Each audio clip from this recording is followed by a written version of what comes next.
Greetings. We started a live video. Everybody, greetings. True Love Movement Tuesdays. Come on through. Hey, Queen. We are ready. We are glad you are here. You know, of course, we have something beautiful to share.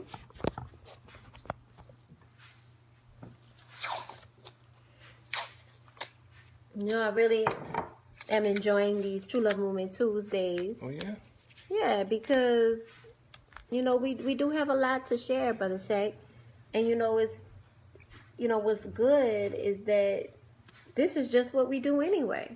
Mm-hmm. We're just doing it live for our brothers and sisters to be a part of our conversations, but we just talk to each other. Right. We talk to each other about our days. We talk to each other about, solutions. That's right. We stay solution focused. And I love it. Yeah, that's right. I think that's how, yeah, there we go. Greetings, family. What's happening? Facebook Live, Instagram Live, Brother Shaq.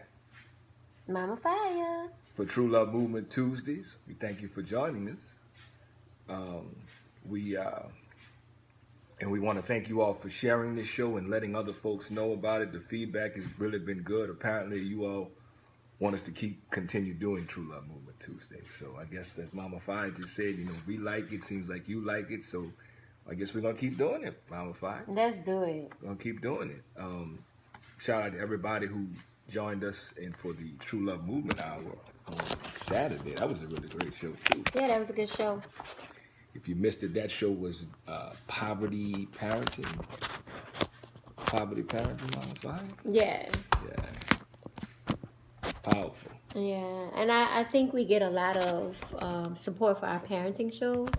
And so maybe I'd like to kind of include some parenting shows. I have 5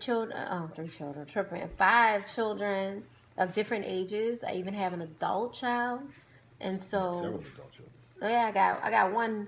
Yes, I got 3. 2 real adult on their own children. I've got 3 above the age of 18. And then I have some younger ones. So it's like I have them all in different ages. And so am very open about sharing about our ups, our downs, our the things that have worked, our solutions, because we solutions driven, we solutions focused, and that's how we should be in relationship to parenting, in relationship to love, in relationships to work and dreams and visions for our lives should all be solutions driven. Agreed, Mama Fire. Yeah. And so if you hadn't already checked that show out, it's on the True Love Movement Facebook page. You can check that out. It'll be going to the True Love Movement, our YouTube channel, shortly in the next couple of days. And so, of course, we thank you for your support and viewing and sharing and commenting, because the conversation on those shows continues. Those are very big topics, and we don't do small topics. And I think tonight will be no difference, family. Tonight's show, for those of you who are joining us live, is the blame game in your mind.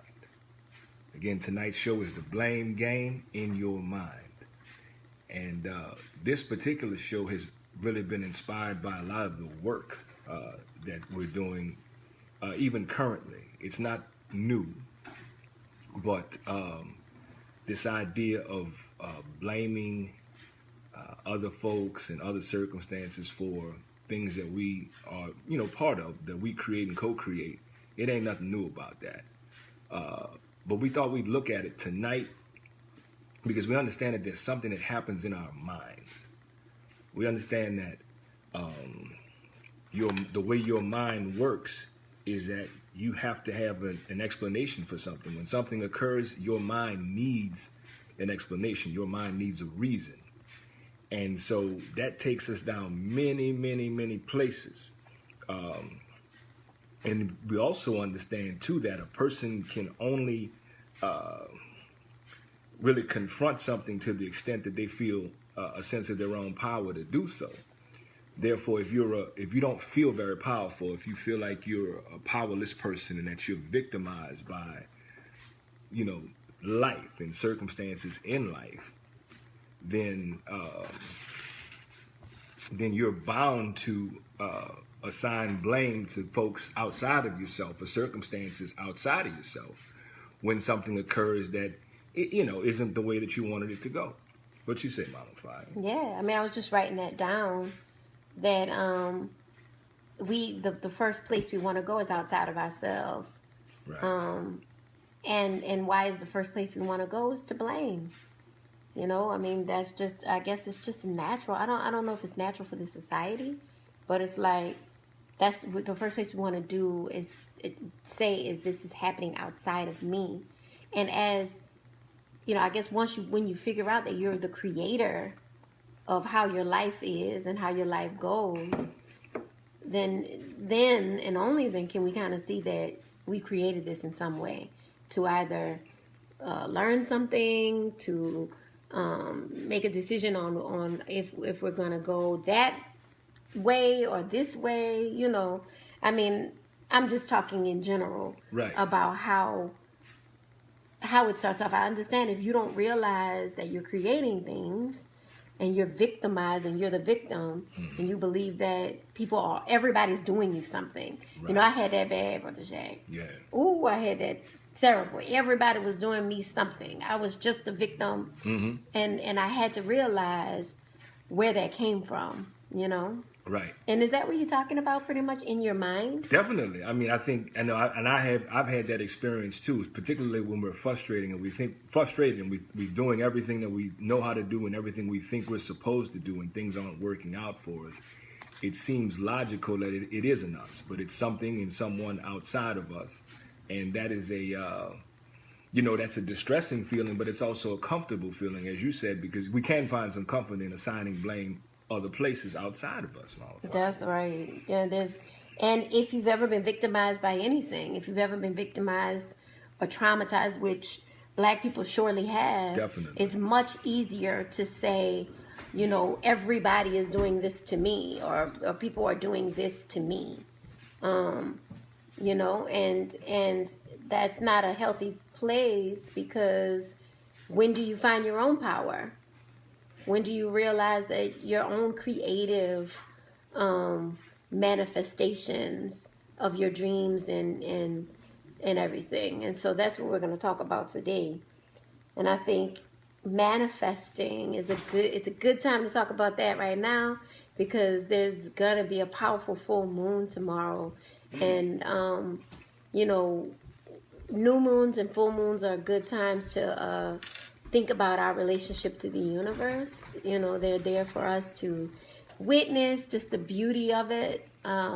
But with full moons, it's good to let things go. It's like, think about all the things you want to let go, but also when you let something go, you're also making room for something to come. Right. And so I was just talking about once we know we're creators, and how we, how we can't be blaming nobody. Right. When we realize that we're creating the way our life moves and how it's shaped, then there's something that we've done to create the very moment. Right. To attract the blame, or I mean not the blame, but to attract the thing to us.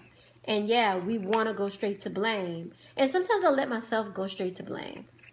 Sometimes I blame, and then I'd say, man, that person and this person, that person. Then I stop and I say, what did I do? What's my role in this? What's my role in this? And, and sometimes the role is a lesson. Sometimes you need a lesson, a very distinct lesson. What do you say, Brother Shay? I think sometimes things happen that you don't want to happen because you weren't very focused, or you weren't very deliberate, or you weren't very intentional about what you did want to happen. So that opened up the space for something to come in that maybe you didn't want. I've certainly had that experience. That's what I'm saying. Give us an example of like one good example.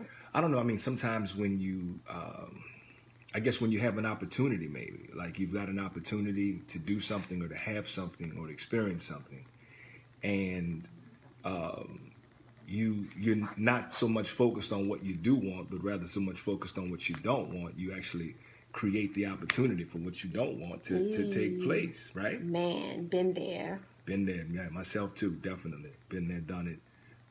A lot, more times than I care to remember, and it seems to be more of a life lesson too. Like it continues to happen if we're not really paying close attention. Yeah, it's You know, true. not moving in fear, but just moving in the kind of precision about what it is that we do want. But there's a correction, of course. You can correct that by really being intentional, as I've been talking about for how many years? Many years, right? You were the first person that I heard talk about this as like a campaign. Right, and there's a real focus, a tool to create the things that you do want, or co-create them with the folks that you want to, co-create them with. But certainly, yeah, being intentional does that. But I also think, Mama Fire, too, that if our brain, if we're not clear about blame or responsibility or influence, then we are, and this is pretty much the way the brain works. It's not so much what I think. Then we're left with ourselves. So when something happens, then we can feel powerless and say, well, it must be me. You know what I mean? For example, when we look at the macro, some of the larger things, like you were talking about what has happened to our people collectively. Well, the impact of the way slavery has interrupted our existence, particularly here in America, right? I mean, we didn't do that. I didn't do that, and you didn't do that. But it certainly has had an impact on us. But if we don't really understand the history of that, then it's very easy to say today that our people just messed up, man. Our people just, they tripping, they trifling, they don't really want nothing, they violent, they just want to destroy each other, they just don't have no values, they don't have no morals. Isn't it easy to do that? Very, and it seems to always go that place, for everyone. Right. It's very easy to assign that blame because we're here. We're here now, right? But we happen to know, and I'll give you an example. Talking about examples, I remember being. This is a long time ago, but I do remember being very hard on our people. I remember being hard on our people, thinking that same kind of thing, looking at our people and thinking, man, ain't you tired of living like that? Ain't you tired of things being like that? Why don't you, do something different? Why you keep doing the same kind of thing? Why y'all keep complaining about the same kind? I mean, I was really like that, for a long time, because I'm looking at our people and I'm seeing that, hey, you got choices, you got options. Ain't nobody making you do this. You don't have to do this. Why are you choosing to do this? And I'm talking about anything from the way people are living to certain kinds of habits people may have that are detrimental. And we can, of course, apply that across the board to all kinds of people who are having different kinds of struggles, but looking at them and saying, what's wrong with you?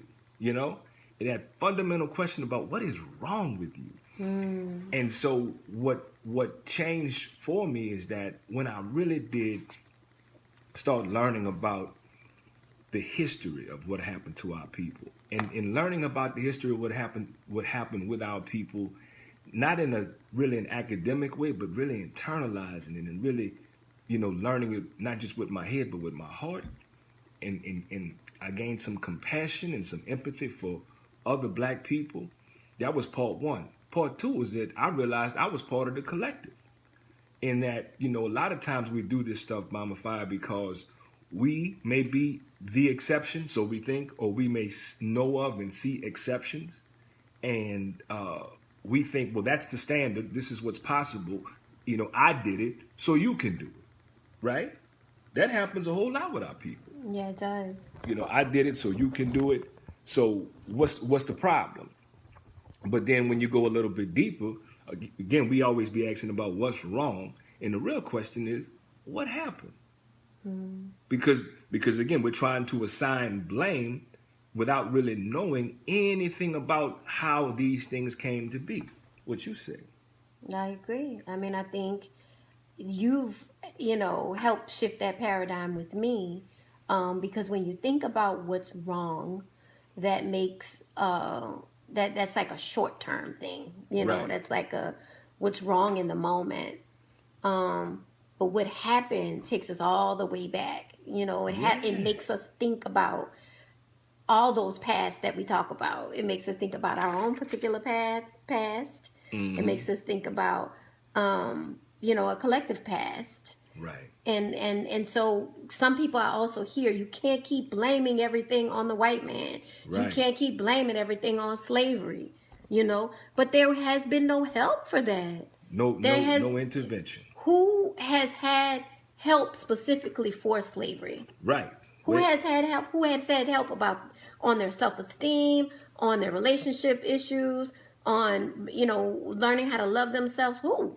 Right. Who has had that? And where's that come from? If they have Right. had it. And listen, it doesn't always have to be counseling, but it can definitely be like a long time with reading and studying and understanding things and journaling, studying yourself and all these things. Right. I don't know many people who have taken that time to do that work. Right. So when we talk about what happened, it's true. Slavery did happen, and it had a huge impact on the Huge way we impact. see ourselves in the world. That's right. And so yeah, but we don't even just stay there either, Brother No, Shaq. not at all. We go there and say what happened to our people. Now that we know what happened, then we make a decision. What do we do to get better? Like how do we get better? And saying, how do I continue to internalize? That's right. How do I, looking at internalization, looking at how you internalize feeling inferior because of the ramifications of slavery, and how I continue to internalize. That's right. And shout out to our Facebook family that's watching, Brother Akil, Sister Kay, Erica Wells, Natasha Wilson, and everybody else that we're not able to see in that scroll. And of course, our Instagram family. We got Nola Gypsy. Nola Gypsy's got a comment, Mama Fi. She said, damaged mindset generationally. King Services 504. I hear that a lot. We got Ascension Art. We got I Am Priceless. We got Rebirth the Body. Cashmere 86. Baby Got Mad Love. I think that's right. And everybody else on the Instagram Love feed. Music Roses. Love Music She's been Roses. here Shout out. every True Love Movement Tuesday. Appreciate that. Someone else just came in there. I know I'm a known unknown, right? What's happening? Yeah, that's the thing. The sister was talking about the generational mindset, and that's right. That's where we can point to that and say that's what it is, but without considering the evolution of that generational mindset. So you oftentimes go, and that's where the blame. We're talking about the anatomy or the science of blaming, even the science of the science. You know what I'm saying? Like, we come up with a thing because we can point at the what and say, well, boom, there it is. But we got to go a little deeper and say, but why it is. And when we do that and we really get down to why it is, and not in a passive way, but in a very detailed kind of way, it changes, Mama Fi. It forces us to change how we see that. It forces us even to see the humanity in our people, because that's what changed it for me. That when I was able to really, wrap my mind and in my heart, my arms around our people, I realized, what do I expect our people to do? And maybe I had an opportunity, or maybe I was given some information early on that I didn't always act on, but I had something foundationally to fall back on when I got ready. Because, we be talking about people that's woke and conscious and all this other foolishness that we be talking about the what and the label, but we know everybody don't wake up at the same time.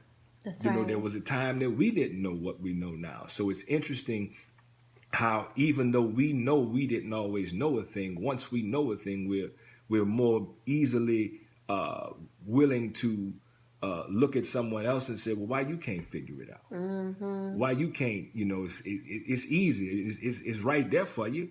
You know what I'm saying? What is that about, you think? I don't know. I guess it's about power. Instead of seeing personal power as something that helps you, we think about it needs to be over someone. Now I know something that you don't know. I think about all the people that, have their relationship with Christianity, and then they see that Christianity is a tool that was used by the oppressor, and That's start historical. historical, start to understand that more, then it won't tell everybody about church. Right. You know? And start knocking all the people going to church. Yeah, man, they all up in church and The thing about it is you can't really do that. No. You know, that's not fair. That's people, and listen, you know your truth, you walk in your truth, you do what you have to do for your truth. But when you knocking people down and blaming them, you Right. know, they up under the same oppressive thumb that you were up under, you know, and still under. Yep, it's still under in many Still under, ways. yeah. And just to have the love, nobody came and, you know, and choked it out of you.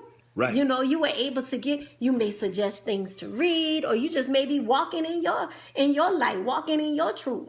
Right. And because a lot of people gonna ask you, say, bro, what you doing, man? Right. You look good. Right. Like, you look different, for yeah, sure. you look different. You've been doing this and that, and they're gonna open up the conversation for that. Like we do that to each other. We just push stuff down each other's throat, blaming people for where they are under the oppressive thumb. Right. You know? And yes, it is important to give history and context, and it's important to tell what it is you know. But True Love Movement look, we are very gentle when it comes to our people. Definitely. Very gentle with meeting our people where they are. Definitely. Because we've been, you know, we're all on this journey.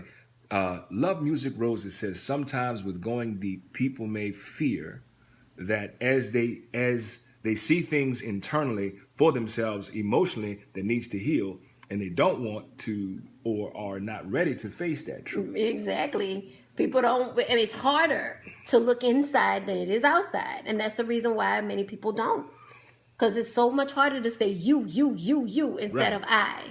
Right. But the people we're seeing are essentially reflections of us either way it goes, whether they're reflections of who we are currently or who we've been in the past, or possibly who we may become if we continue on the journey. Yeah. So the fear occurs because of our disconnect. I mean, if there's something about us that we haven't resolved, that's in there, it's still in there. Whether we're looking at it or not doesn't mean it's not in there. And so, you know, we say, you know, even she was talking about deep, you know, True Love Movement. This is the deep end of the pool, we say, right, Mama Fi? Yes. Because we understand the shallow things, you know, that a pool, there's nothing wrong with the shallow end. But the pool is a whole pool, and there's a shallow end, and there's a gradient. It don't just go from shallow to deep. There's a gradient whereby it goes and eventually gets much deeper. And in order to really experience the deeper end of the pool, there's just more skills that are needed. Yeah. And so we can help our people and support our people through the process of learning those skills, because it's there, and we are a deep people. You know, that's the other part of it. Somehow the thought process is that we're a very shallow people. We're a very shallow, superficial people, and that's not true. Never.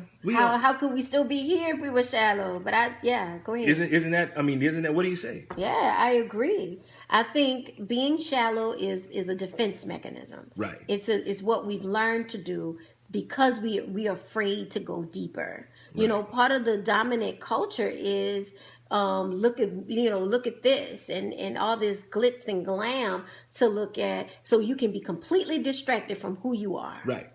Going deep. Shit that don't move the needle on nothing. And you know, the sister said that, you know, sometimes looking within is hard, which is true. Looking within is hard.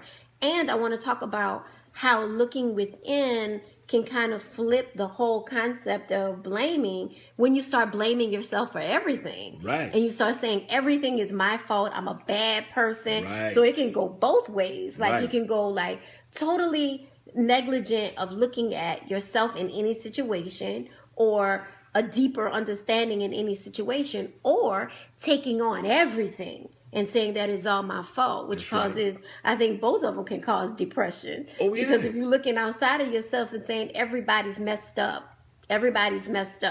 you know, and I'm just alone doing great, you know, I'm not even looking at myself, that can cause depression. Right. But also saying that I'm a bad person. Everything is my fault. I'm blaming myself for everything. So I guess it's balance, balance in everything. Well, the things of extremes, I suspect, is happening because we're just not clear about what our capacity is to deal with it, Mama Fire. See, when you're not clear, I think when we're just not clear about, as Ron Chisholm always said, when we don't have a sense of our own power, we don't really know what's going on. So we want to keep things in a very safe, what we think is manageable kind of realm, and sometimes they require a little bit more than that surface view. And so when we see that happens, that is a little scary because we don't have as much practice or experience going a little bit deeper within ourselves. And so that would also cause us to be turned off or try to turn other people off from that, because if we keep going deep, we're going to find something that we're not sure we can deal with. And then when we got to deal with it and we can't do it with the kind of dexterity that we would like to have or that our ego would want us to have, then now we're embarrassed, now we're ashamed. You know what I'm saying? But we still got the stuff, and all of that stuff ain't our stuff. Much of this stuff we have inherited this stuff. Shout out to Brother Michael Arsenault. What's up, Purple? Go ahead, man. Yeah, shout out to King Service 504. He says we have the ability to change on our own accord and understanding. That's right. That's right. Beautiful. That's right. And see, that brother knows that we got the ability. There are a great many of our people who do not yet know that they actually can do. I mean, how many times do people come to us, Mama Fire, not knowing that things could be different, not even thinking that things could be different? They're just in a really bad way. They might be in a crisis. They get a little bit of relief, but they don't really believe they could have this thing, or they don't really think they deserve it. Deserving has a lot to do with it. Yeah, this much better reality. And where does that come from? And we're not blaming, but we're looking at the history and context, as we've been looking at for the last couple of weeks. Forever, yeah. And saying that it does come from a collective low self-esteem. Definitely. That comes from the ramifications of how we became on this how we were land. kidnapped on this land, but forced labor, and also threat of death. How we don't have the history of our indigenous brothers and sisters, and our indigenous ancestors on this land either. That's right. When you have been completely bamboozled, there is ramifications for that. And it's everything to do with how we think about ourselves. Especially how we think about ourselves, but then people outside of us too, and they become the bad guys, so to speak. So it's easier for us to say our brothers and sisters they're so lost and they're so asleep and they're sheep and they're all these different things, instead of saying, what about the real enemy? Right. What about the real issue, and kind of protecting our people? Sure. And understanding why our people may be acting the way they do. Well, I think you brought up a good point that has a good reason, Mama Fire. Shout out to Boom. What's going on, Boom? On the Facebook Live. You brought up a good point. In order to do what we're saying or have that kind of perspective, you've really, really got to love yourself first, and then recognize yourself in your brothers and your sisters. There ain't no way to bypass that. And usually the proof is our contempt for our people. And we don't separate our people from their behaviors because we pathologize our people. We've been socialized to do that.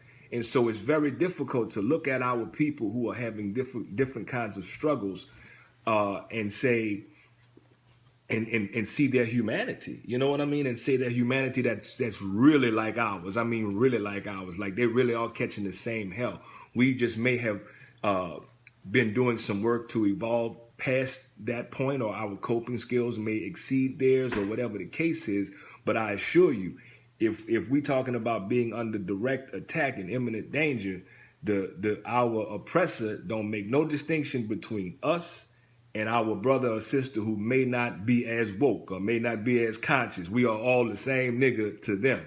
So our truth and reality is that we are one in the same, even if we have different levels of growth or consciousness or whatever the case is. it really is rooted in self-hate. I mean, that's the only way to blame it. But I won't say that self or identify it, but I won't say self-hate is an event. Self-hate is also a multi-generational process too that has happened over time. And oftentimes it's unbeknownst to us, Mama Fire. Yeah, and I think that's why True Love Movement, it goes as hard as we do. And that's why we do all the lives and hoping that we can share this understanding, because I think it took my life on a whole new path when I realized that I had been hating myself. Right. It really did. It took my life, it was something that I had to come to and understand, how did I get here? Right. How did I get here? Dang, why did I do all that stuff? Imagining if somebody was doing that to me, you know what I'm saying? Like, they must hate me, right? But I did it to myself. And so coming to that space, I really got on the journey of self-love once I realized I was hating myself, right. And the reasons why, getting deep into the reasons why. And I think truthfully, any human wants quality of life, right, and to be treated respectfully. Right. Any human really just wants to be treated respectfully and have quality of life, like I said before. And so why can't we see our brothers and sisters that way? We seem to be able to see quote unquote authority figures, wow, that way. Wow, look at that shit. You know what I'm saying? We learn through, that we're supposed to be respectful to authority, that we are supposed to. We're supposed to be respectful to a motherfucker over us, or somebody that can hurt us or do us something. Is that what you're saying? That's what I'm saying. That's what I'm saying. Wow, and not us though. Like so that's an interesting thing too. So the suggestion is that if someone is not able to force you into submission, that they don't deserve your respect. Ain't that some kind of implicit learning? So that means if you have contempt for your brother and your sister who is like you, and since they're not able to force you into submission or subdue you, then they're not entitled to you recognizing their humanity. That's what it sounds to me like. That's kind of how the socialization goes. So there's a serious distance between us. It isn't real. It's an artificial distance. Let me just say that. It's an artificial distance. Yeah. But rooted in our perceived individualism or our disconnect from our brother and our sister, and also our wanting to pathologize them and their situation. And I always say that that's white-minded. I always say that that's us trying to mimic and imitate what the dominant culture has done to us since really extracting our humanity from us little by little, Mama Fire. Yeah. I don't think that's part of our nature. I think everybody here, including me and you, need to sit down with how we are white-minded. Yeah. Sit down with it. Yeah. Just sit down with yourself and a piece of paper, a journal or something, and say, how am I white-minded? Wow. And listen, it is uncomfortable. Ooh. It's gonna be uncomfortable, but in the uncomfort is where the growth is. And listen, we are in the belly of the beast. Right, we at war. Which means that none of us. I've been doing this work for a long time, and I am not there. No. I am not there. There are still internalized inferiority inside of me. Yes. And I realize that when I sit down with myself. But every single lesson, though, because, when you choose to learn and want to be better, the universe comes send you a lesson. Right. Right? And the way you respond to that either levels you up or keeps you in the same circle. Right. But I think it's important for us to get heavy and real with ourselves. Being in the belly of the beast, like you say, you're gonna get it on you. You're gonna get it on you. You can't be in America without getting America. No, we ain't pretending like we from the motherland and all this other type of bullshit. That's that. Bullshit. Nothing about we up in New Orleans. You know what I'm saying? At the bottom of the boot. Right. You know what I'm saying? We are in New Orleans. We are in America, KKK, That's right. But we are learning and willing to be looking deeply at what we've been through and looking deeply at what we're going through presently. Right. That's right. Whenever there's a hiccup, in my life somewhere. And of course, life is a series of ups and downs. Life is a series of ups and downs. Even though I'm on a high vibration and a much higher vibration than I've ever been on, you know, I'm on a higher vibration. Life is still a series of ups and downs. So when them downs hit, I go straight to what's the lesson here? Right. Instead of being like that person and that person and this person and you and all these people, my children and all these people, I go straight to what am I supposed to learn here? Right. And the fact that you have the capacity to learn that your current condition doesn't have to be your forever condition. It can't be, you know? Because I'm on a mission to go as high as my highest self can be. Right? I'm on a mission to get up there. And so every time something happens, and that means not only do I grow, but I'm changing. I'm making the choice to change. You know, every single time something comes to me and I don't like it, and watch how things resonate with us. You know, how do things resonate with you? Resonation. To me, it resonates in my body. Like I'll feel it. I'll actually feel it. I don't know if I'm special in that way. Do you when something resonates with you? I feel like my heart, you know, like I literally feel it like in my chest. Or some other part of my body, but what I feel it, and when I feel it, I kind of go to, well, what chakra is that? Like what area, what energy center is that close to, and then what's that about? You know, part of this, and it is a very, very uncomfortable reality. But part of what I'm doing is, you were talking about, you know, trying to get to your highest self. You know, I'm doing that too. But I phrase it the way that I'm trying to reclaim my humanity. I am trying to reclaim my humanity, and you know, in reclaiming my humanity, I gotta walk back through all the shit that took it away.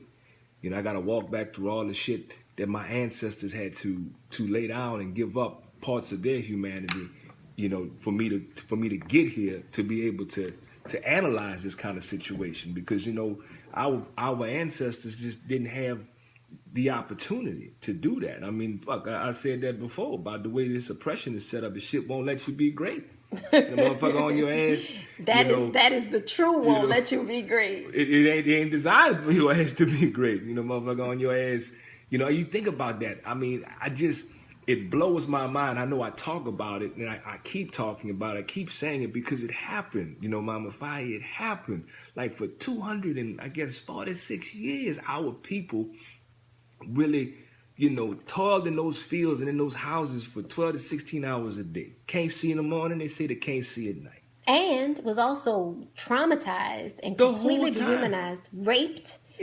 Lynched, children taken, you know, people made to do lewd and forced sex, perverse type of things. Say what it was. Horrible. African men forced to have sex with their mothers and sisters and daughters, producing children. This sick motherfucker, you know what I mean? And under the constant threat of, as you said, you know, bodily harm, death.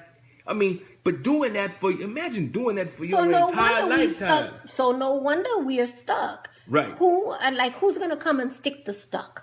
No one is going to come and save you. Nobody is coming to unstick you. You know, it has to be an internal motivation to want better and want more for your own self. And so maybe our people aren't there. Maybe our people haven't gotten there yet, because it's so much easier to do what you've always done. It's so much easier to just do that and say, man, black people, we ain't going nowhere. Man, look, we dying off. I see so much negative words about black people all the time, especially on social media. And it's sad to watch. But I just continue to shine my light as brightest as I can get it. You know, every day I try to turn it up a little bit brighter, because it's important to, you know, because I feel like we can't tell people, stop talking about what black people have done. Stop talking about, you know, stop blaming your people and look inside. I mean, I've said it 100 times. And that doesn't make any difference. It's something that has to move you. Something moves you from A to B, from B to C, and back to Z, and then back to the alpha. Back again, you know. And so, go ahead, Brother Shaq. I cut you off. No, you didn't. You were going in the right direction. I only wanted to add to what you were saying and say that when you said, no one's coming to save you. No one's gonna do this for you. That is factually true. But I want to add something on. I want to put something on that.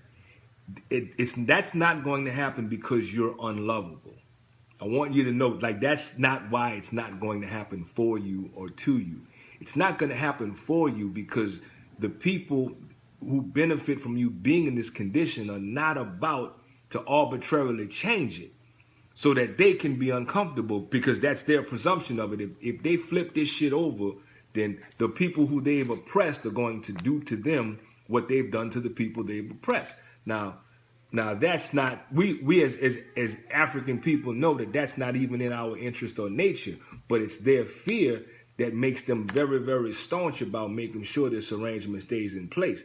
And since they have the hand on the pressure, since they're applying the pressure, it would seem that they're the ones that are going to have to lift it. But we're just saying to you that nobody's coming because they're not about to do that because it benefits them. So it's not about us being lovable or unlovable. That ain't what this is. So you are in fact lovable, and the person who really needs to know that is you. Yes. And unlovable or unlovable, powerful or unpowerful. Right? And so if you're coming from the perspective that our people have no power, you can stay over there. You can definitely stay where you are until you realize that you have power. You have power, and therefore our people collectively have power. Once we understand it.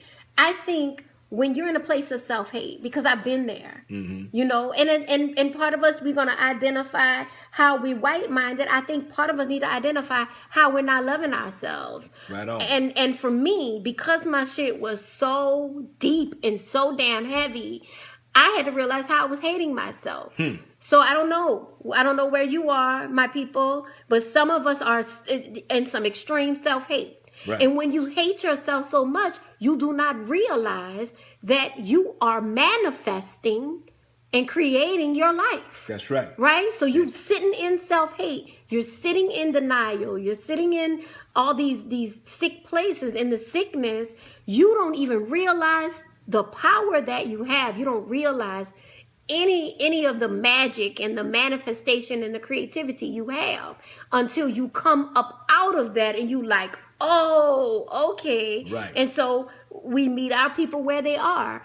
You get much more, what they call them, flies with honey. Oh yeah, you can catch more flies with honey than you can with shit. Right? they like both of them, but they like honey better than they like and shit. Listen, our people might love drama and they might love all that debating back and forth and all of that, but they're not going to learn anything until you shine your light with honey. That's you right. know what I'm saying? With the sweetness of understanding where our people have been. That's right. And we could even dig into that, what you just said about how our people seem to love drama and attract drama and all that other. That's all bullshit.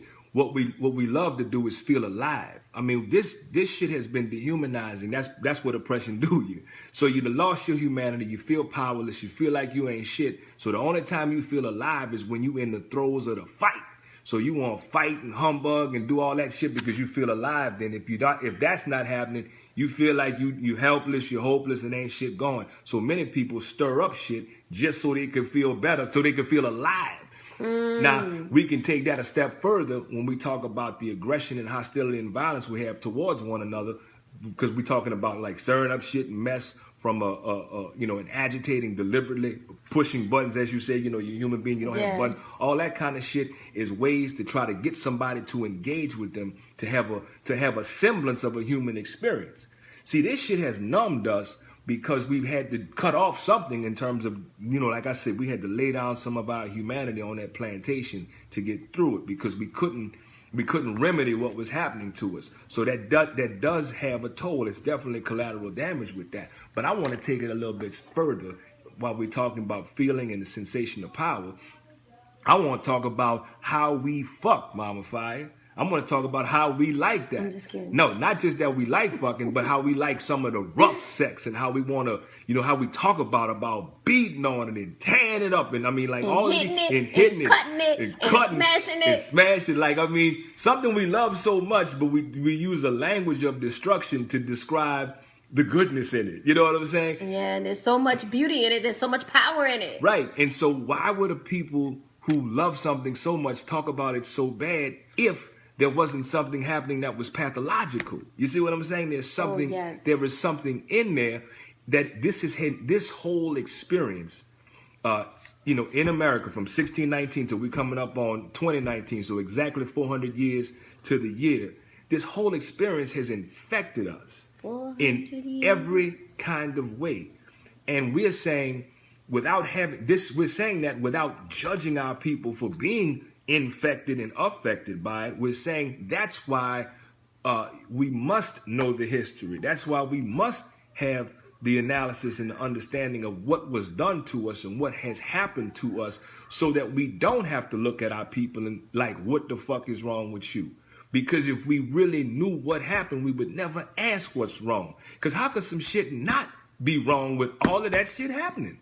But there again, it isn't about blaming, the people for their situation, because this is our situation. That's right. And these are our people, and these people are us. And they may have been us 10 years ago or 20 years ago or whatever. Like we want to disconnect and distance ourselves from our brothers and sisters who we think don't know what we know, because just knowing this shit still hasn't gotten us out of this shit. Think about this. We was actually, and I did the math on it, we have been off the plantation. We were on the plantation 90 more years than we've been off it. So that's almost a whole nother century. We only talking about 153 years off the plantation, and that's the physical plantation. But the shit's still in our mind. The plantation in your mind. We've internalized it. We've replicated it. We're doing it now as we were intended to do. So this shit is happening exactly how it was supposed to happen. So as we start assessing blame and blaming our brothers and sisters for being in a fucked up condition, we're really adding to their dehumanization. We really are, Mama Fire. And if anybody can do anything for our people, we can. Absolutely. With the understanding, we scream and holler for justice. And we scream and holler for our people to, we want our people to get better, but we don't realize we have enough power to treat our people like human. That's right. To treat people not like human, but as human beings. Recognizing our own humanity. When we treat ourselves that way. Right. Because a lot of people want to talk all that shit, but they're not even treating their own selves. Right. In the way, like as if, Baba King Services 504 said, I am someone. I love me. I deserve. That's right. We have to use those I am affirmations. Those are very powerful words to be. Because you declaring that. You declaring it. Ain't no motherfucker telling you who you are, what you are. You say what you are. Go ahead, man. I'm sorry. No. Let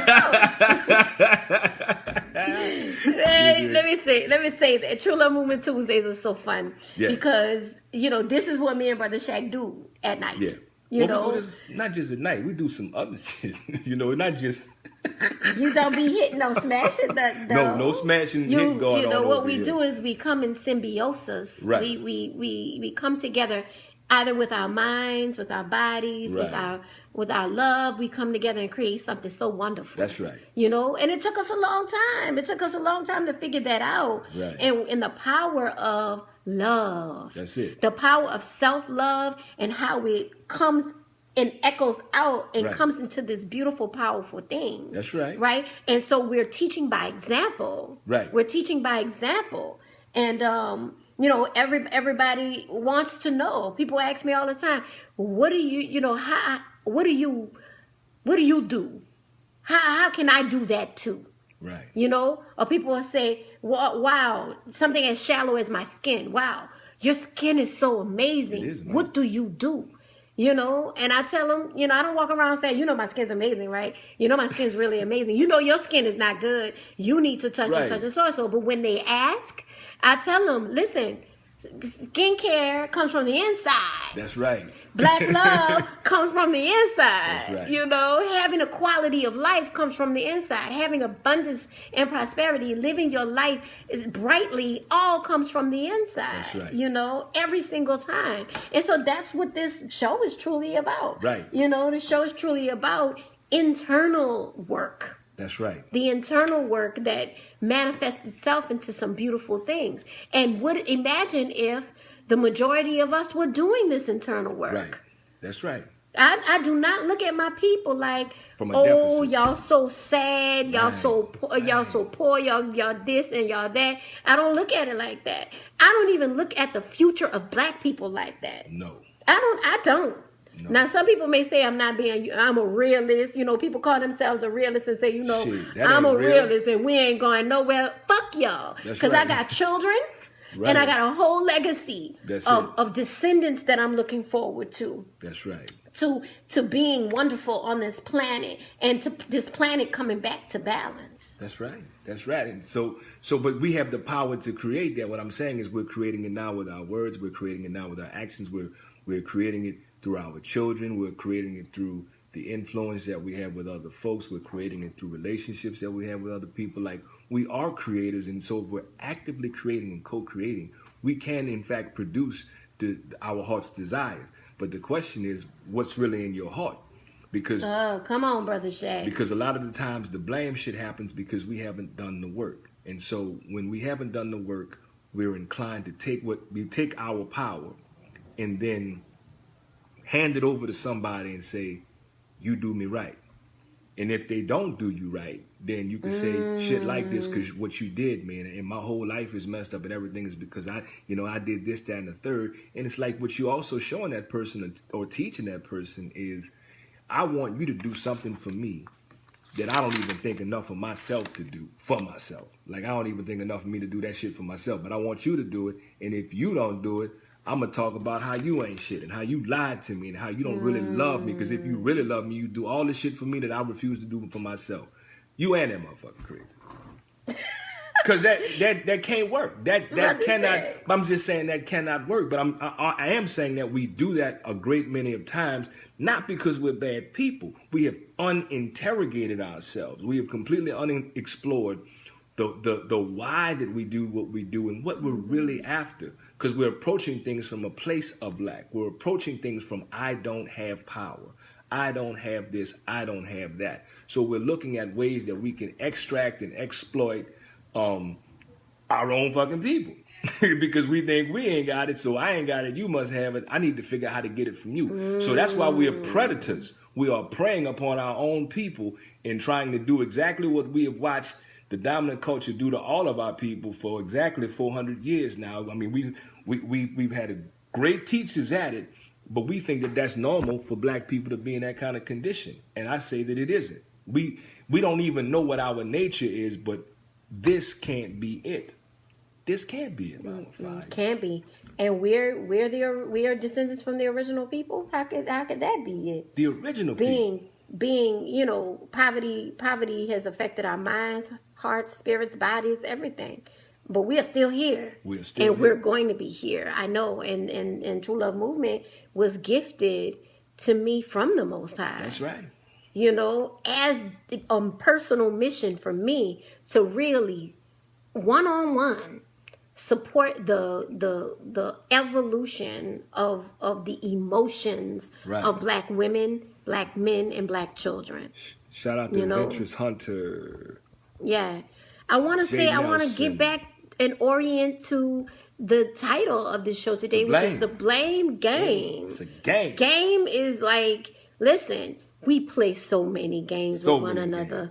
So many games with one another. I'm so glad. Not glad. I am blessed, and I am wonderfully happy about the fact that I don't have to play games with anyone. Yeah, me too. And I will not. Yeah. I will not play games. I played so many games in my life, Brother Shaq. So many games. I was so good at it. Really? Manipulating. Oh, yeah. Really? Come on. What? Listen, for one, I'm a Cancer. And Cancers have a psychic ability almost to manipulate. Because we're so sweet and we're so unassuming that we could take in all kind of stuff, right? An unevolved Cancer. Right. But through my evolution, I've learned that that's how you stay stuck in drama. Right. Is when you constantly playing a game, and the game is in your head first. Right. The fact that you want to manipulate another human being just by your nuances and your energy. For a Cancer, that's what it is. It's like, I got such a good energy all the time. Let me see what I can do here. Right. And it comes right back to you as drama. That's right. Right back to you as drama. And I said, drama never makes you better, except on social media. Where social media, it's no good aspiration, Mama Fire, to be. we use social media as a tool to spread the message, right? To promote self-love and spreading the message and help with the rehumanization of our people. Yes, and the mission. But let's be clear: social media is virtual reality. Right. It's not real. I think we need to keep it real. That's it. Keep it real every single day. First with yourself. That's it. Because, like you said, we would be talking about this or working on this or doing this without social media, and even we did this before social media. And that's an important distinction to make, too, because we do know that there are a lot of folk that just want attention. I called that many years ago. Remember I said that? That's the look of me syndrome. You sure did. You know what I'm saying, motherfuckers? And I see many years ago. Look at me. Every day. I ain't knocking nobody for even having the look of me syndrome, because that, again, is still rooted in the dehumanization of our people. Yes, we want attention. We want somebody to see us. The People's Institute would call that, Barbara Major would call that exaggerated visibility. That's a manifestation of internalized racial inferiority, where you want somebody to see you, so you do all kind of outlandish shit just so somebody can recognize that you're there. So this is part of the sickness that we've been infected with, not because we're bad people. Motherfuckers just got to us. They kidnapped us, jammed us up, made a nigga. There were no niggas in Africa. Come on, Brother Shay. There were no niggas in Africa. They made niggas here in America. And now they laugh at a nigga and talk about a nigga ain't shit, a nigga this and nigga that, and now we talking nigga, and trying to, again, assimilate and mimic the dominant culture. So, be clear about that. But see, history clears all that shit up, Mama Fire. We're living in the now, and we're thinking, oh, woe is me, this is fucked up. And look, the now can be a beautiful place as well, the present, but go ahead. No, yeah, the now can be great if you make it great. You know what I'm saying? Yeah. Like, ain't motherfucker ain't gonna do that for you, because, I think about, Mama Fire, how many times, we encounter our people and we know they are hurting. We know they're hurting. Sometimes it's very obvious, and sometimes it may not be so obvious. Sometimes some of our people talk tough and play tough and act all big and bad, and they hurting like a motherfucker. They just don't want nobody to get close to them. That'd be the one that's hurting the worst. Yeah, if you poke them like that, they're going to fall over and bust out crying. You know what I'm saying? Because they are experiencing so much pain, and they're walking around with that kind of pain with no language for it. They're ashamed of the pain. They don't really know why it happened, but they feel fucked up about it. And then, now here's the kicker, and then somebody's judging them for the way that they're experiencing life. Somebody's judging them for the way that they are interacting with their children. Somebody's judging them for the way they're doing their job. Somebody's judging them for the way that they're dressing. Somebody's judging them for the way that they're speaking. Somebody's judging them for every little thing, and they have no idea what these people are experiencing. And these people I'm talking about are motherfuckers just like them. These are people who look like you and live like us and all this other shit. And that's the thing that's so hurtful, because it's like, how can you do that to somebody just like you? That's what I'm saying. That's what I'm not judging. I'm saying I know for me, when I've had that kind of experience, that's what has hurt the most. Like, well, wait a minute, I'm just like you. What is it in you that causes this to happen? So, family, I want to say this. We're still going on the Facebook Live, but we got a minute left on the Instagram. Instagram is very, strict about an hour. Facebook Live, not so much. So you're welcome to switch over to the Facebook Live broadcast by liking the True Love Movement page on Facebook. Now, Instagram family, if you're not on Facebook, because we know Facebook, we heard, was for old people. And so some of you young people may be seeing this on Instagram. If you will click the link that's in the bio on the Instagram page, it will get you to the True Love Movement Facebook page, and you don't have to sign up. You can simply click the play button and you can be part of it. For real? Absolutely, Mama. You don't have to sign up? No, you can you can watch the broadcast for sure.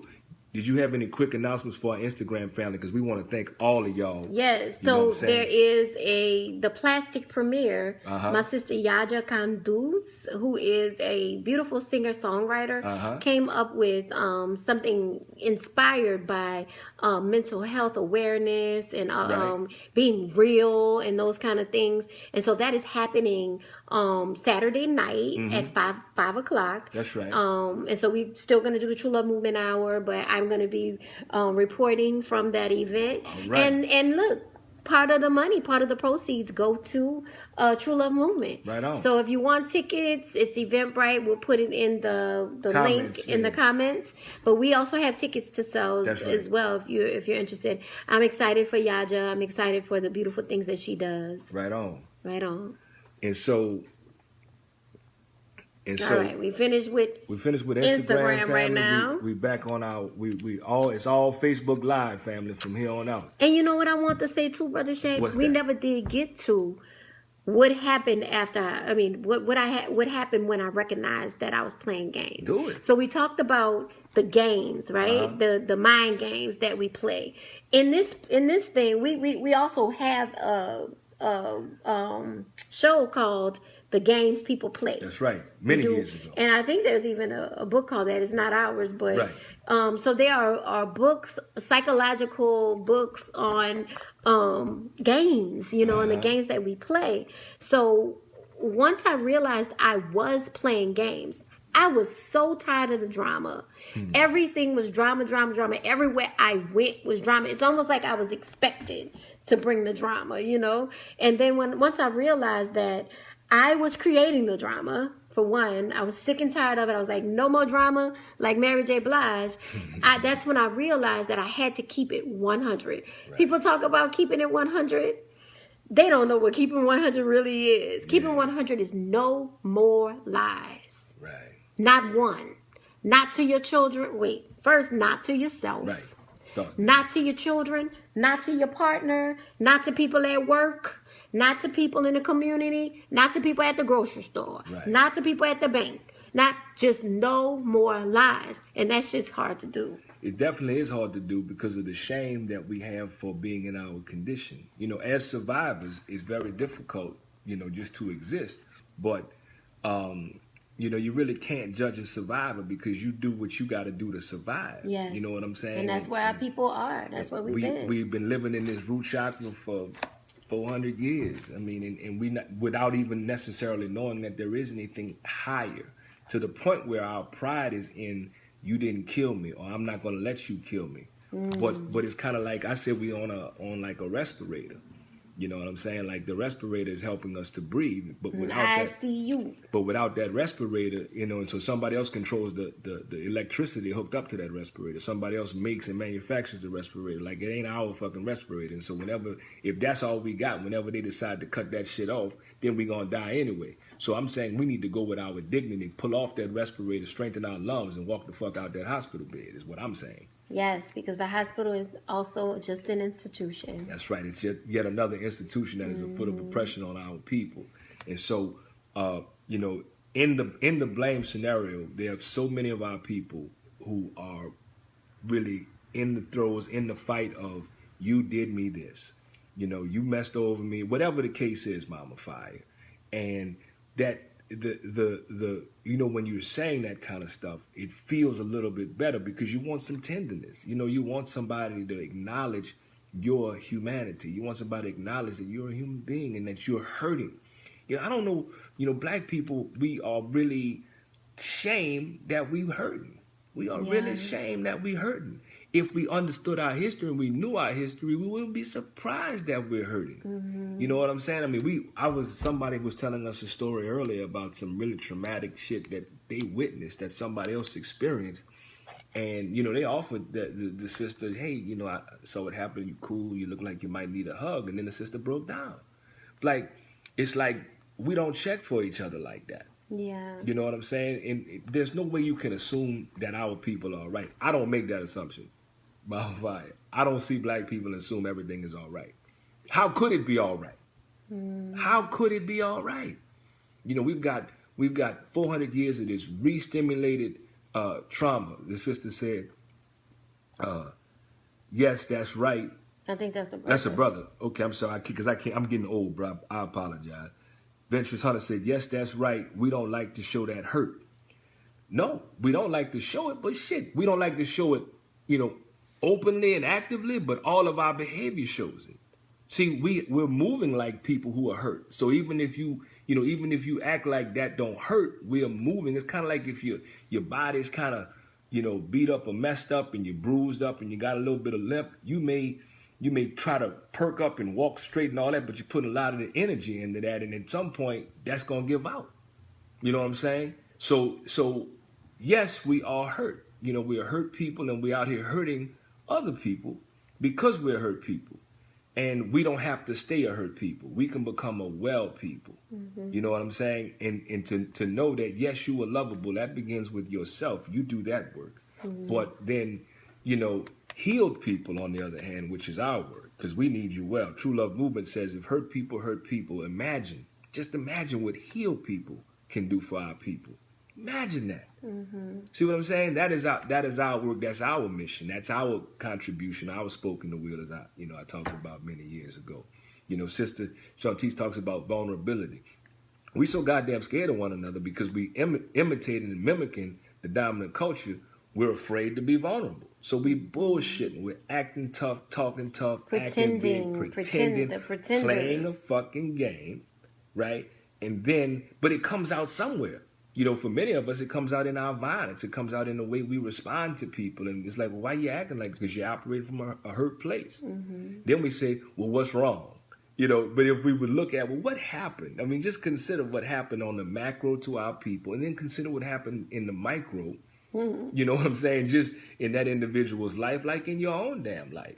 I mean, we all, I think, individually experienced enough difficulty and hardship to where how could we be surprised that our brother and sister isn't experiencing the same thing?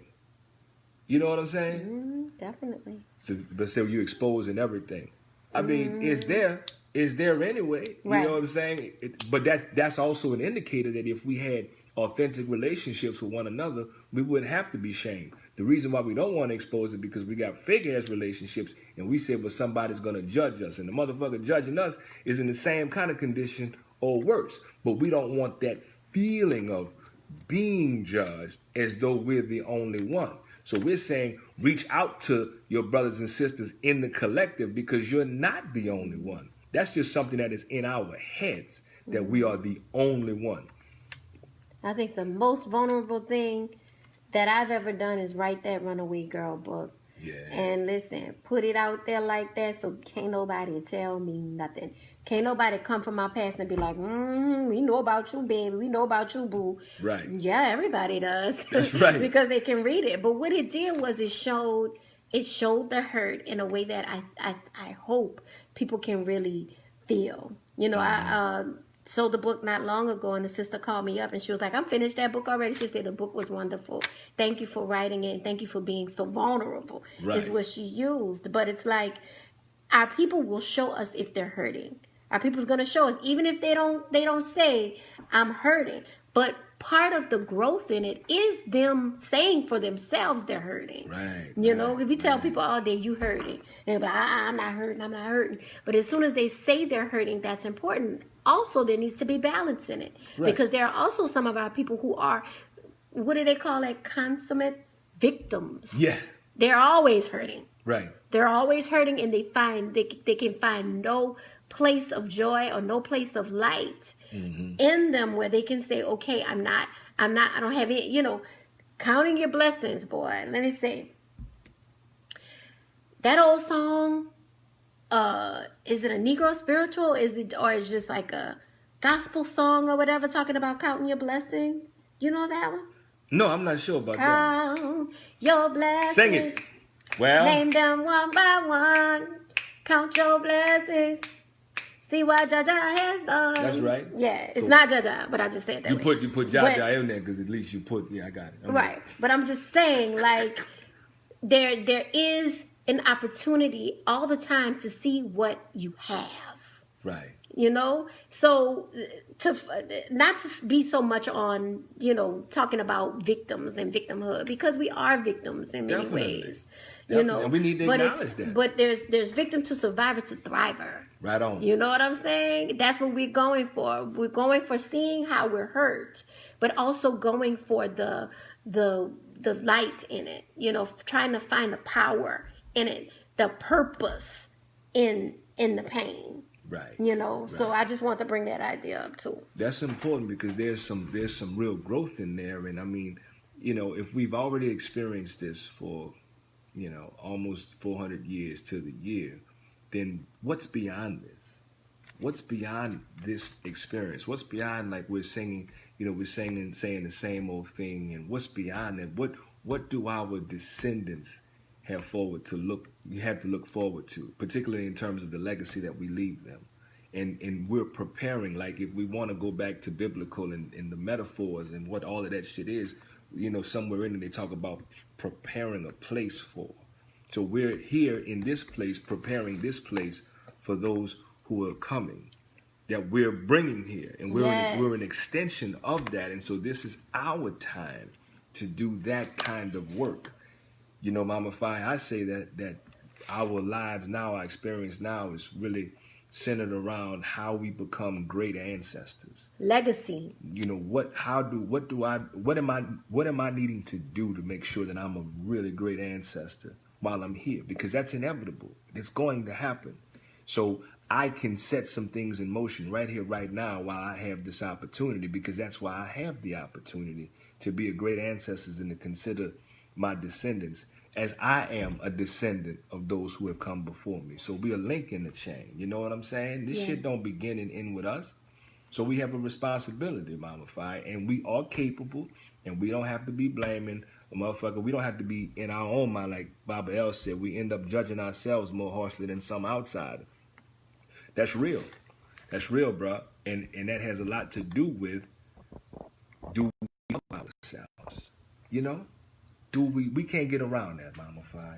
I know people want to sidestep that. We be talking about loving yourself, but oh no, that ain't got nothing to do with it. That's that cognitive fucking dissonance. You know what I'm saying? That's that cognitive dissonance. And no, you know, you can't really do all that. Like, that's cognitive dissonance. You cannot get around that. You got to do that work. And you are lovable, you know? A lot of people talk about love they don't even believe love is real, Brother Shaq. It's like some unicorn fairy tale thing. And the only way you're going to find it is to search for it in yourself. Right. What real, true love is, you know?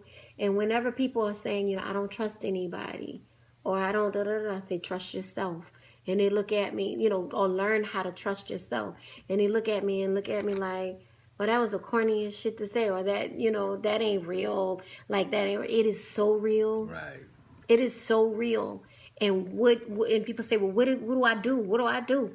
Get in that mirror, for one. And sometimes the journal can be a mirror for us. Definitely. Right? When you're writing what's in your head, when you're writing down what's in your head, you're mirroring everything that's happening in your head. Ask yourself, what does it mean to trust yourself? Right. What does it mean to love yourself? Ask yourself. And it's not shallow. Right. I want you to know this is not about how you look. This is not how you appear to others. This is how you really are to yourself. Yeah. This is what you really do for yourself. And so that means we have to wrestle with what we're eating. We have to wrestle with what we're watching.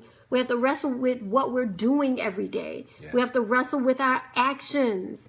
You know, all of those things will tell us where we are on the spectrum of self-hate to self-love. That's right.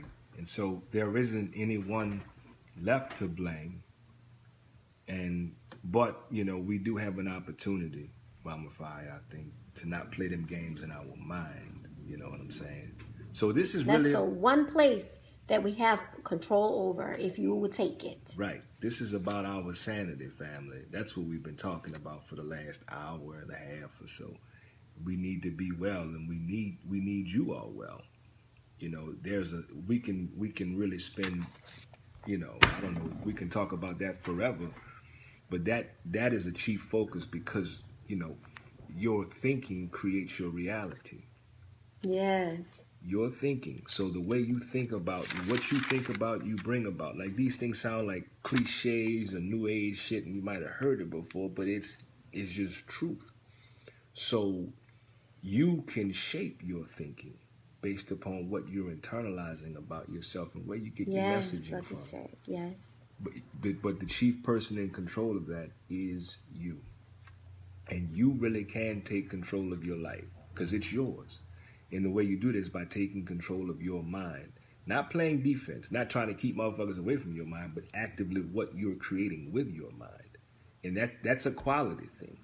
And that's going to only happen to the extent that your self-esteem is healthy. Make sense? That your self-love is authentic. Because it's going to show in how, the way you engage and interact with your brothers and your sisters and everybody. So do that work, and you don't. That's a process. That's a journey. We haven't been taught. We're in a bad condition, but we can learn that. We can do it, and it is happening. I don't want to talk from a deficit standpoint. Many of our people are getting it and responding. So Yeah, I think, Brother Shaq, our bravery and our courageousness to talk about the truth of what has happened to us, over time, and how and listen, this reality that Brother Shaq and I share is very, very, it's very real and it's authentic. People may say, oh, that shit fake. Look at them, they're hoteps. I ain't never heard that. I definitely never heard of He's got on a dashiki. It's not really He's a dashiki, hotep. it's dashiki I got shit. on a head wrap. That means I'm a hotep. And listen, we are so beautifully real up in our house, up in the office, with our children, no matter where we are, and I love to model it. Yeah. Model it for our people. And not like fake ass modeling either. Walk it like we talk it. Right, it's a record, huh? Walk it like we talk it. Say it again and again and again, over and over again. Yeah. Walk it like I talk it. Walk it like I talk it. You know what I'm saying? And that's nobody's saying that we are high and mighty or anything like that. No, this is what we went through everything for. Yeah. This is why we went through everything. And still evolving. That's the other part. This is a journey. This is an ongoing journey of self-discovery and self-mastery. But you can get on it. You have your own. Come it's on. just right there. John the Love Train. Right. People all over the world. Sing it. John. Come on now, Bob. How you been singing Negro spirituals, the OJ, singing your ass, or you're singing. I've been enjoying it. I've been enjoying True Love Movement Tuesdays because there's a when we on the radio, there's certain things that we can say, and we have to represent WBOK and those kind of things, which is a great thing, and we're happy for that opportunity. Happy for it, but we at home. Right. We at home right now. That's right. So. And then plus we wanted you all to see and know that we are very much so regular as black people. Yes. Not hoteps. No teps. That is terrible. Terrible. It's just the way they branding and labeling people is ridiculous. Like, just be who you are. It's good enough. And whoever thinks otherwise. Yeah. That's right. So, tell for Facebook Live family once again on Saturday, right? Plastic Premiere, which is it's a short film, like very, very short. That Yaja Kandus, who is a singer-songwriter, is doing. She's organized it all, and I really love how she always includes True Love Movement. That's right. And in the proceeds. Right. And so I think that's cool. And it's happening. Cool too. And listen, it's at the launch pad, and that is in the CBD area, if I'm not mistaken. But we'll have drop the a flyer so that y'all can see. We'd love to see y'all there to support True Love Movement. Brother Shaq and I will be there. And then we're also going to the burlesque show. I was about to say, they got that burlesque show happening. It's a Halloween version, right?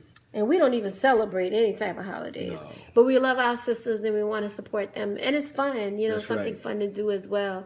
So and I guess we'll get a flyer for that. Or that's floating around there's somewhere. A flyer. We'll put that in there. It's at Sweet Lorraine's, which is cool. So we'll put a flyer about that, supporting that. The True Love Movement Hour is going to be on 5 o'clock Saturday evening. And I'll be reporting from the launch pad. And we got some special guests in the studio lined That's up. gonna be It's nice. going to be really, really Yeah. nice as well.